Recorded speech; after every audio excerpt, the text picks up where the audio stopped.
আমাদের একে কি বলছে দেখো, √2 এর ঘন কত। আমরা দেখি √2 এর কি করতে বলছে, ঘন করতে বলছে। ওকে, তাহলে ঘন মানে কি, মানে পাওয়ার কিউব মানে কি ওই সংখ্যাটা 3 বার গুণ আছে, তাই না?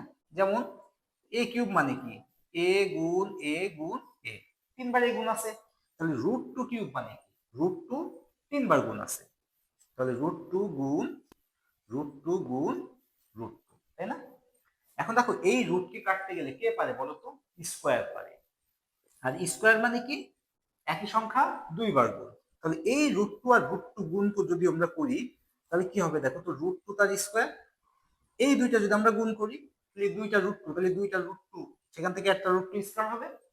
ওকে, গুণ একটা √2 ছিল, যে 3টা √2 কি গুণ আকারে আমরা এভাবে লিখতে পারি, √2 স্কোয়ার ইন্টু √2। এই স্কোয়ার আর রুট কি হবে, কেটে যাবে।